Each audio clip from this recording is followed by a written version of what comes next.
Good morning. Happy Sunday. Today is Sunday, April 14th. I am your morning witch. I just got this new eyeshadow palette in my Ipsy. Ipsy? Is that right? I think Ipsy, yeah. And I'm like, I kind of like it. I went with the purpley and the pinky, but I'm like, I wish I'd gone with the blue teal. I guess there's always tomorrow. Okay, so anyway, yesterday we were talking about offerings a little bit, and I thought we'll stick with that. We'll keep talking about offerings. I like that. Because yesterday, you can go back and watch yesterday's video. It was about like different kinds of offerings you can make.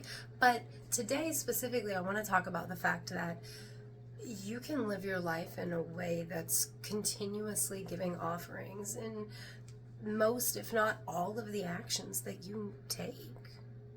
So, like, when we're on an earth-based path or a nature-based path, honoring nature is a huge part of that. And when we live in a modern society, in a modern life, we have choices that we can make about convenience or what's best for the earth. And by making the choice that's not as easy, but better for nature in general, like, you are making an offering of your time, if nothing else, but also you're living your life in a way that honors your beliefs. And this can be done quite simply. You can do it in very minute, easy ways. Like, okay, when you're cooking, you have little bits of waste from the vegetables that you cut up. You can throw them away in the trash to go to a landfill. You can put them down your disposal where they get crushed up and, I don't know, go through the pipes and get added to a landfill probably. Or, if you have a yard in any way, you can let those food scraps become part of the yard. You can make them into compost, and they're dirt now that goes back into the earth as it was meant to be. When you're running errands, you can step over the trash in a parking lot, let it keep blowing around and shred and become part of the countryside, and it won't break down for like over 20 years, like plastic and stuff like that, styrofoam even longer. Or you can throw it away. When you're throwing away a bottle full of liquid, you can pour the liquid out first so that liquid's not trapped in that bottle for a very, very, very, very long time in a landfill.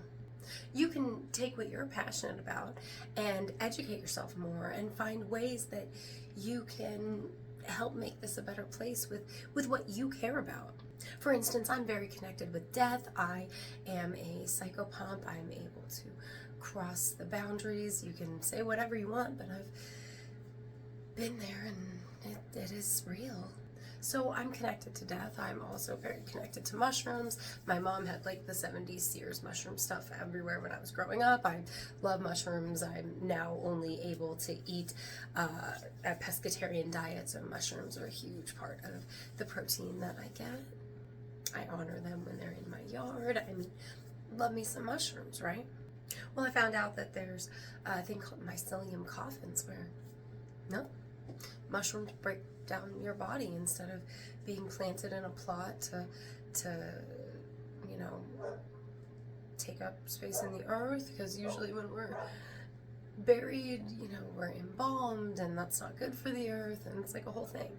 But it's a place that I'm passionate about, and I'm looking into ways where I can try to make mycelium coffins like a thing in America, like a big thing, like the norm. I want them to become the norm because it would be better for the earth and everything in general.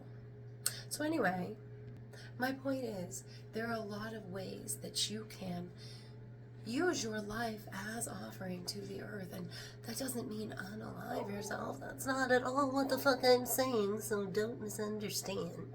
I mean, you can actively live your life in a way that your life is constantly, continually giving back, giving offerings to that which is around us, because even if you're not on a nature-based path, like if you are praying to deities or you are praying to the universe in general, what do you, like, they care about this place, whether or not you particularly do. And through continually trying to honor this place, you can honor what you're trying to honor, and your entire life is giving back, even if your name's not going to be in a book anywhere. That's not really the point, is it? Anyway, these are my thoughts on offerings, and have a happy Sunday.